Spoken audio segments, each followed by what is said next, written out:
నమస్తే. తీన్మార్ మల్లన్న ఉన్నారు నా ముందు. మొత్తానికి మీకు కూడా ఇందులో ఆ హయాంలో మీ ఫోన్ కూడా ట్యాప్ జరిగిందని చెప్పి చెప్తున్నారు. నోటీస్ ఎప్పుడు వచ్చింది మీకు?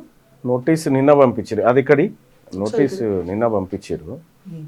నిన్న పంపించి ఈ ఫోన్ ట్యాప్ అయింది, దీనికి సంబంధించినటువంటి ఇన్ఫర్మేషన్ కోసం రమ్మని చెప్పి వాళ్ళు నోటీస్ సర్వ్ చేయడం జరిగింది. అయితే 17 తారీఖు రోజు విచారణకు రమ్మని చెప్పి నోటీస్ జారీ చేసినారు. అయితే ఈ ఫోన్ ట్యాపింగ్ విషయంకి వస్తే, గతంలో బీఆర్ఎస్ పార్టీ అధికారంలో ఉన్నప్పుడు వాళ్ళు చెయ్యాలని అరాచకం లేదు, చెయ్యని కథ లేదు. రాధాకిషన్ రావు గారిని పోలీసులు సిట్ ముందు ఆధారపరిచినప్పుడు ఆయన స్టేట్మెంట్, కన్ఫెషన్ స్టేట్మెంట్లో క్లియర్గా తీన్మార్ మల్లన్న పైన ఫోన్ ట్యాప్ చేసినాము, ఆయనని కంప్లీట్గా మ్యూట్ చేయాలనుకున్నాము, దానికోసమే మేము ఆయన మీద అక్రమ కేసులు పెట్టినాం అనేటువంటి స్టేట్మెంట్ క్లియర్గా ఇచ్చిండు. ఇచ్చినటువంటి సందర్భంలో నేను కూడా గతంలో ఒకసారి చెప్పిన, వీళ్ళు నా ఫోన్ ట్యాప్ చేసినారు అని చెప్పిన. అయితే సిట్ ఏర్పాటు చేసిన కొత్తలో ఫస్ట్ నన్ను పిలిచి నా స్టేట్మెంట్ కొంత రికార్డ్ చేశారు. మళ్ళీ ఇంకో ఫోన్ కూడా ట్యాప్ చేసిరు నీదని చెప్పి మళ్ళీ నోటీస్ సర్వ్ చేయడం జరిగింది. అయితే దీనిపైన ఇవాళ విచారణకు పిలిచినారు. అయితే గతంలో కొన్ని వేల మంది ఫోన్లు ట్యాప్ చేసినటువంటి బీఆర్ఎస్ సర్కారు, మరి చాలా మందిని అయితే మావోయిస్టులతో సంబంధాలు ఉన్నాయని పెట్టిరు, మరి నాకేం పెట్టిరో తెలియదు. మావోయిస్టులకు ఏ అంశం మీద నా ఫోన్ ట్యాప్ చేసారు, ఏ అంశం కొరకు నా ఫోన్ ట్యాప్ చేసారు, వాళ్ళ ఇంటెన్షన్ ఏంది. గతంలో ప్రజాక్షేత్రంలో ఉన్నా, ప్రజల్లో ఉన్నా, జర్నలిస్ట్గా పనిచేసిన, ప్రెసిడెంట్ ఎమ్మెల్సీగా పనిచేస్తా ఉన్నా, ఇన్ని ఉన్నటువంటి నా ఫోన్ ట్యాప్ చేసి తీన్మార్ మల్లన్న బీఆర్ఎస్ ప్రభుత్వాన్ని ఓడించాలనుకుంటుంది ఓపెన్ స్టేట్మెంట్. అది నేను బీఆర్ఎస్ ప్రభుత్వాన్ని ఓడించాలనేది ఓపెన్ స్టేట్మెంట్. అప్పటి ప్రభుత్వానికి మల్లన్న నుంచి థ్రెట్ ఉంది కాబట్టి ఫోన్ ట్యాపింగ్ జరిగిందనే ఇది కూడా ఉంది, అది వాస్తవం. ఎస్, ఇప్పుడు ఇక్కడ ఫోన్ ట్యాపింగ్ కు పాల్పడ్డటువంటి బీఆర్ఎస్ పార్టీ ఎన్నికల్లో అక్రమంగా గెలవాలని అనేక ప్రయత్నాలు చేసినటువంటి పార్టీ ఇవాళ ఇంతమంది ప్రజల హక్కులను కాలరాస్తూ మొత్తం ఈ భారతదేశంలోనే ఏ పార్టీ చేయని కార్యక్రమం ఇది, ఈ దొంగ పని ఇది. కాబట్టి బీఆర్ఎస్ పార్టీ గుర్తింపును ఎన్నికల సంఘం రద్దు చేయాలి. ఇటువంటి అరాచక శక్తి పార్టీ ఉండకూడదు. ఇక్కడ ప్రజలు ఏం మాట్లాడుకుంటారో, ఫోన్లు మాయి ట్యాప్ చేస్తూ, సినిమా వాళ్ళే ట్యాప్ చేస్తూ, వ్యాపారవేత్తలే ట్యాప్ చేస్తూ, పోలీసు వ్యవస్థను అడ్డంగా పెట్టుకొని గతంలో బీఆర్ఎస్ పార్టీ సాగించిన అరాచకానికి ఈ ఫోన్ ట్యాపింగ్లు నిదర్శనము. ఇక్కడ క్లియర్గా నేను చెప్పదలుచుకున్నటువంటి అంశం ఏంటంటే, నాతో పాటు ఇంకెవరెవరిది ట్యాప్ చేసినారో, నా కుటుంబ సభ్యులది ఇంకెవరెవరిది ట్యాప్ చేసినారో వాటన్నిటి లెక్క తేలాలి. వీళ్ళు న్యాయస్థానంలో దోషులుగా తేలాల్సిందే, వీళ్ళకి శిక్షలు పడాల్సిందే. ప్రభాకర్ రావు విచారణ జరుగుతుంది ఒకవైపు, కాంగ్రెస్ పార్టీ ఏమో గతంలో పిసిసి అధ్యక్షుడిగా ఉన్నప్పుడు ఫోన్ ట్యాపింగ్ జరిగింది, ప్రభాకర్ రావుని గుంజకొస్తా, ఖచ్చితంగా ఆయన మీద చర్యలు తీసుకుంటా అని చెప్పి రేవంత్ రెడ్డి చెప్తున్నాడు. విచారణ అయితే జరుగుతుంది కానీ ఇక్కడ ఎట్లాంటి యాక్షన్ కనపడట్లేదు. మీ దగ్గరకు వచ్చింది ఇప్పుడు ఫోన్ ట్యాపింగ్, మీది కూడా అయింది. మొన్న మా నాయకుడు వట్టెజానయ్య గారి ఫోన్ ట్యాపింగ్ విషయంలో ఆయన విచారణ హాజరు కావడం జరిగింది, ఆయన ఆధారాలు సమర్పించడం జరిగింది. ఇప్పుడు నా ఫోన్ ట్యాపింగ్ కి సంబంధించినటువంటి నోటీస్ కూడా సర్వ్ కావడం జరిగింది. ప్రభాకర్ రావును విచారణ, అసలు నిజంగా ఆయన గనక ప్రభాకర్ రావు తప్పు చేయకపోతే అమెరికాలో తలదాచుకోవాల్సినటువంటి పరిస్థితి ఎందుకు వచ్చింది? నీ చుట్టూ మొత్తం వెలమ గ్యాంగ్ను ఏర్పాటు చేసుకొని ఫోన్లు ట్యాప్ చేసి ఇక్కడ ఉన్నటువంటి ప్రజల గొంతులను అణిచివేయాలనేటువంటి కుట్ర చేసినాను. కాబట్టి నేను ఏమంటున్నానంటే, దీంట్లో దోషులు తేలాలి. ఇది పక్కా కేసీఆర్ కేటీఆర్ కనుసరణలో జరిగినటువంటి ఫోన్ ట్యాపింగ్, వాళ్ళ ప్రయోజనాల కోసం జరిగినటువంటి ఫోన్ ట్యాపింగ్. కాబట్టి కేసీఆర్ కేటీఆర్తో పాటు ఇందులో పాల్గొన్న ప్రతి ఒక్కరిని శిక్షించాలి. ఇక్కడ ప్రభుత్వం కాంప్రమైజ్ అవుతుందా, ఇంకా విచారణ కొనసాగుతుంది అని అంటే వాళ్ళు మాక్సిమం పకడ్బందీ ఆధారాలు సేకరిస్తున్నట్టుగా చూస్తా ఉన్నాం. సరే, విచారణ వీళ్ళు వదిలేస్తే న్యాయస్థానాలు అయితే ఒప్పుకోవు కదా, న్యాయస్థానాల్లో కూడా మేము ఖచ్చితంగా అప్రోచ్ అవుతాం.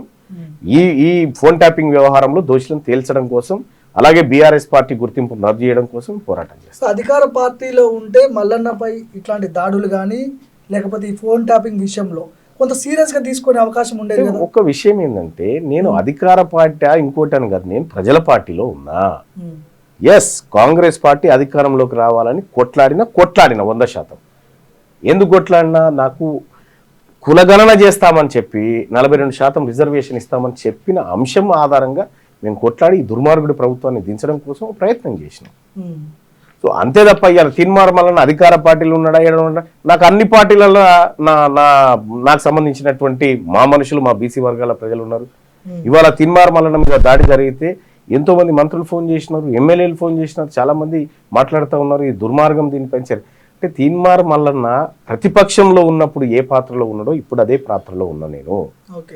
ఇలా తెలంగాణ రాష్ట్రంలో ప్రతిపక్షం వీక్ అయింది కాబట్టి నేను ప్రతిపక్షంగా ఉన్నా. ఇప్పుడు ఈ ఫోన్ ట్యాపింగ్ విషయంలో క్లియర్ కట్ గా నా ఫోన్ ట్యాప్ అయింది అని మీరు చెప్పగలుగుతారా? ఓన్లీ నోటీస్ ఇచ్చారు అని చెప్పి నేను మొదటి నుంచి చెప్తున్నా నా ఫోన్ ట్యాప్ అయింది అనేది. నేను మొదటి నుంచి చెప్తా ఉన్నా నా ఫోన్ ట్యాప్ చేస్తా ఉన్నారు, ఇక్కడ ప్రణీత్ రావు అనేటువంటి పెట్టి ఇక్కడ నుంచి ఇన్ఫర్మేషన్ అంతా గ్యాదర్ చేస్తా ఉన్నారని నేను మొదటి నుంచి చెప్తున్నటువంటి మాట. ఇది నోటీస్ అని కాదు, నేను చాలా సార్లు చెప్పిన. ఇక్కడ దీనికి సంబంధించినటువంటి ఆధారాలు సమర్పిస్తా, ఎక్కడెక్కడ వీళ్ళు ఏమేమి అరాచకాలు చేశారు మొత్తం కూడా సిట్ ముంగట తెలియజేస్తారు. ప్రభుత్వానికి మీరు కొంత అనుకూలంగా గతంలో మాట్లాడి ఉండొచ్చు, కానీ ఇప్పుడైతే మీరు ప్రభుత్వంపై పోరాటం చేస్తున్నారు, బీసీ ఉద్యమం అని లేకపోతే ఇండిపెండెంట్ గా కొట్లాడుతున్నారు. మల్లన్న విషయంలో సీరియస్ తీసుకుంటారు ప్రభుత్వం? నేను వీళ్ళని సీరియస్ గా తీసుకోమని చెప్పట్లేదు. నేను ఈడ సీరియస్ కాకపోతే ఎలా సీరియస్ చేయాలో నాకు తెలుసు. నేను విషయం ఏంటంటే ఇక్కడ ప్రభుత్వం, ఇది ప్రభుత్వానికి నాకు పంచాయతీ కాదు. ఇది మాకు 42% రిజర్వేషన్ ఇస్తాను కాంగ్రెస్ పార్టీ ప్రభుత్వం. మేము కాంగ్రెస్ పార్టీని అడుగుతాం, పెడతాను అమ్మని అడుగుతాం, కానీ పెట్టని దాని దగ్గరికి ఎందుకు పోతాం? ఇప్పుడు దానికి కట్టుబడి ఉన్నా అని చెప్పి చెప్తున్నారు కదా బీసీ మంత్రులు కావచ్చు, ముఖ్యమంత్రి కావచ్చు. పార్టీలతో మేము 42% ఇస్తా అంటారు కదా లోకల్ బాడీ ఎన్నికల్లో. పార్టీల పరంగా ఇస్తే కుదరదు, పార్టీల పరంగా ఇస్తే కుదరదు. పార్టీల పరంగా ఇచ్చేది బిచ్చం, అది రిజర్వేషన్ పరంగా వచ్చేది హక్కు. మేము హక్కే కావాలంటున్నాము. మేము మిమ్మల్ని నమ్మినాం, మేము 42% రిజర్వేషన్ ఇస్తాను మీరు కామారెడ్డిలో చెప్పినందుకు మీ పార్టీలో జాయిన్ అయినాం, ఈ పార్టీని గెలిపించాలనుకున్నాం, గెలిపించినాం ఈ పార్టీని. కాబట్టి మిమ్మల్ని అడుగుతాం, కానీ మేము వాళ్ళని ఎందుకు అడుగుతాం? నువ్వు పోయి అడగరా, నువ్వు పోయి మాకెవరైతే హామీ ఇచ్చారో, మేము ప్రజలకు హామీ ఇచ్చారో మీరు నెరవేర్చాలంటే మీరు పోయి ఎన్నెన్ని చేస్తారో చేసుకురారి, ప్రధానమంత్రి దగ్గర కూర్చొని కొట్లాడరు ఆయనతోటి. మీ పని అది, మా పని మీరు మాకు ఇచ్చినటువంటి హామీ మేరకు మేము మిమ్మల్ని గెలిపించినాం, మాకు హామీ నెరవేర్చాలంతే. కవిత మాట్లాడుతూ రేవంత్ రెడ్డి తీన్మార్ మల్లన్న మీద ఉసిగొలిపిండు అని చెప్పి మాట్లాడింది. ఒకటి భార్గవ్, నేను వాళ్ళ కుటుంబంతో పోరాటం చేస్తున్నటువంటి క్రమంలో అనేక విమర్శలు ప్రతి విమర్శలు చేసుకున్నాం. వాళ్ళ కుటుంబం కానీ నేను కానీ ఆ రోజు హత్యాయత్నాలు జరగలే. ఇవాళ అధికారం పోయి 18 నెలలు గడిచింది. గడిచిన తర్వాత పట్టబగటిల్లి ఒక ఎమ్మెల్సీని హత్య చేయడం కోసం పంపినావంటే ఏ ధైర్యంతో వచ్చినావు నువ్వు? నీ వెనకాల ఉన్నాడా రేవంత్ రెడ్డి గారు? నా వెనకాల ఉన్నాడా? ఏం జరుగుతుంది ఇక్కడ? ఇవాళ నిజంగా తీన్మార్ మల్లన్న మీద అటాక్ అయినప్పుడు కేసులు ఎవరి మీద పెట్టాలా? అటాక్ వాళ్ళ మీద పెట్టాలి. మరి తీన్మార్ మల్లన్న మీద పెట్టిరు, నా మీద పెట్టిరు కేసు. అంటే దీన్ని బట్టి ఏమర్థమైతా ఉంది, వాళ్ళ ఇంటెన్షన్ ఏమర్థం? తీన్మార్ మల్లన్న బీసీలను ఒక్కటి చేస్తా ఉండు, ఈ ప్రమాదం పొంచి ఉంది, అందరు రాజకీయ అస్తిత్వాలు పోతాయి అనేటువంటి వాళ్ళ ఇంటెన్షన్.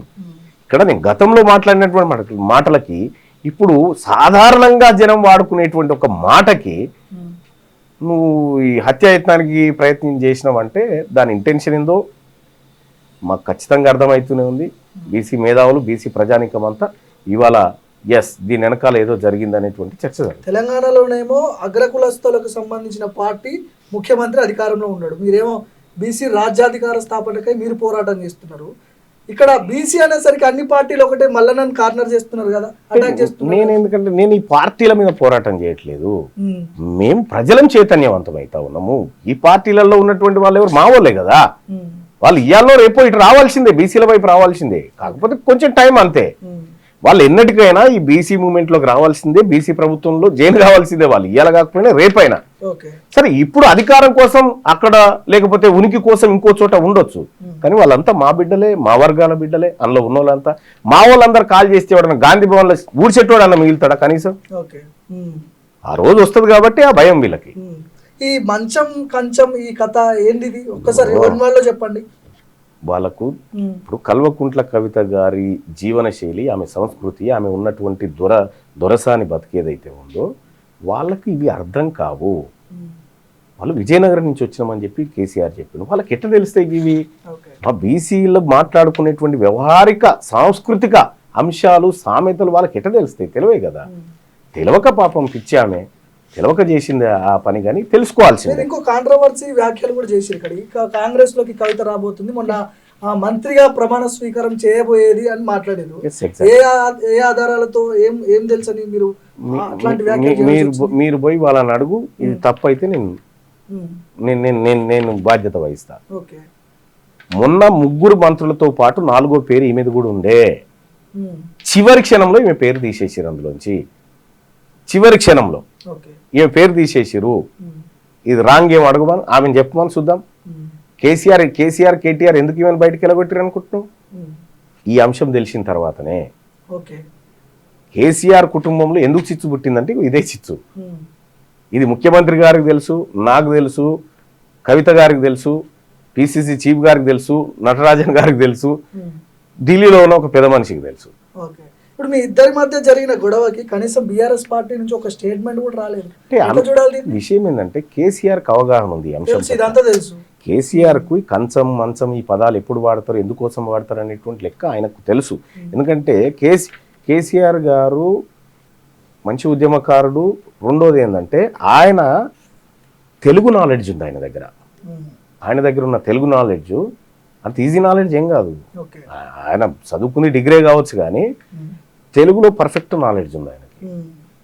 ఇప్పుడు నేను తెలుగులో అద్భుతంగా తెలుగు వ్యాకరణాలు కానీ, తెలుగు ఛందస్సు కానీ, తెలుగు పద్యాలు కానీ అవలీలగా రాసి పారేస్తాను నేను. ఉత్పలమాల, చెంపకమాల, ఆట వెలది, తేటగిది ఈ పద్యాలు వట్టిగానే రాస్తాను నేను. ఉమ్. ఎందుకంటే దాని మీద ఉన్నటువంటి పట్టు. అవి ఏ సందర్భంలో వాడతారు, ఏం కథ ఉమ్. వాళ్ళకి తెలియక అవగాహన లేక అది. ఓకే.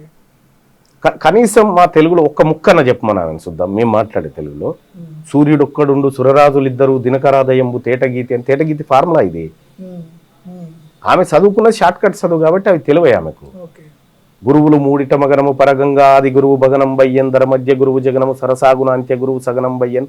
ఇది ఘన విభజన ఫార్ములా ఇది. ఉమ్. ఇవి తెలివే కదా ఆమెకు. ఆమె చదువుకుందేడా, ఆమెకు ఈ బీసీల జ్ఞానం ఏం తెలుసు, ఆమెకు బీసీల సంస్కృతి ఏం తెలుసు, ఇవి ఏమీ తెలియకుండా ఆమె అజ్ఞానంతో చేసినటువంటి కార్యక్రమం, ప్రేరేపించబడ్డటువంటి కార్యక్రమం. మీ స్టూడియో మొత్తంలో రక్తసిక్తం మొత్తం రక్తంతో నిండిపోయింది మొన్న జరిగిన దాడిలో. ఈ రక్తం మీకు సంబంధించిన వాళ్ళదా, జాగృతికి సంబంధించిన వాళ్ళదా? ఇక అది టెస్ట్ చేస్తే తెలుస్తుంది కానీ నా బ్లడ్ ఉంది. ఇక్కడికి వచ్చినటువంటి ప్రజలు అంటే వాళ్ళ సమస్యలు చెప్పుకోవడానికి వచ్చినటువంటి ప్రజల మీద విపరీతంగా దాడి చేసినారు. ఓకే. మీ చేతికి కూడా దెబ్బ తగిలినట్టు. చేతికి గాయమైంది. అవును. అంటే ఈ రకంగా సుచిత్ర అనేటోడు బయటకు వచ్చి మాట్లాడుతున్నాడు కదా. చిల్లరగాల గురించి నాకెందుకు పైసా కానీ ఒకటి ఏంటంటే కల్వకుంట్ల కవిత నీ పక్కకు ఉండాల్సింది గుండాలు కాదు. నువ్వు ఇవాళ నీ కుటుంబం నుంచి అందరి నుంచి ఒంటరి అయిపోయినావు. నీకు నా సూచన ఏంటంటే పక్క పొంటి మేధావులను పెట్టుకో, హౌలగాలను పెట్టుకుంటే ఇట్లుంటది. ఫోన్ ట్యాపింగ్ దగ్గరకు వద్దాం. ఫోన్ ట్యాపింగ్ విషయం పక్కాగా ఫోన్ ట్యాప్ అయిందని చెప్పి మీరు ఆధారాలతో చెప్పగలుగుతారా? సీట్కి ఏం చెప్తారు? ఆధారాలు ఉన్నాయి కదా, ఇస్తాం కదా. ఏ రోజు ఏం జరిగింది అనేటువంటి ఆధారాలు మా దగ్గర ఉన్నాయి. ఖచ్చితంగా సిట్కి ఇస్తాం. ఈ సంగతి ఏందో తెలుస్తాం. కానీ మల్లన్నని ప్రభుత్వం ఈ విచారణలో, ఫోన్ ట్యాపింగ్ విచారణలో మల్లన్న సైడ్ ఎంతవరకు మాట్లాడే అవకాశాలు ఉంటాయి? ప్రభుత్వం మీరు ఇండిపెండెంట్ గా ఉంటున్నారు, పార్టీలో లేరు. ఒక విషయము, నేను ఇట్లే ఉంటా భార్గవు, నేను ఇట్లే ఉంటా, ప్రజల కోసమే ఉంటా. నాకు పదవులో ఇంకోటో అలంకారం అది కాదు మా ఇంటెన్షను. నేను ఉండడమే ఇట్లుంటా. ప్రభుత్వాలు వస్తుంటే మారుతుంటే పోతుంటాయి. తీన్మార్ మల్లన్న ఇట్లే ఉంటాడు, ఈ ప్రజల కోసమే ఉంటాడు. గతంలో బీఆర్ఎస్ పార్టీ అధికారంలో ఉన్నప్పుడు దాడులు జరిగినాయి. ఇప్పుడు మీరు ఎమ్మెల్సీ అయిన తర్వాత కూడా దాడులు జరుగుతున్నాయి. అంటే ఒక ఎమ్మెల్సీ పరిస్థితే ఇట్లా ఉంటే నన్ను ప్రభుత్వం కదా కాపాడాల్సింది. పోలీస్ ప్రొటెక్షన్ కనీసం కల్పించారా మల్లన్నకి? ఒకటేందంటే ఆల్రెడీ నాకు 2+2 గన్మెన్స్ ఉన్నారు, ప్లస్ సెక్యూరిటీ కూడా ఉంది. సో ఇంకా సెక్యూరిటీని మరింత అడిగేటువంటి అవకాశం అయితే. చివరిగా చెప్పండి, ఫోన్ ట్యాపింగ్ గురించి ఏం చెప్తారు? చివరిగా చెప్పండి. ఫోన్ ట్యాపింగ్ 100% జరిగింది, అక్రమంగా జరిగింది, అనైతికంగా జరిగింది. దీంట్లో ఖచ్చితంగా కేసీఆర్, కేటీఆర్, ప్రభాకర్ రావు అండ్ గ్యాంగ్ దోషులుగా తేలుతారు. వాళ్ళకి శిక్ష పడాల్సి. Thank you Mallanna. Thank you. So ఇది తీన్మార్ మల్లన్న గారితో స్పెషల్ ఇంటర్వ్యూ.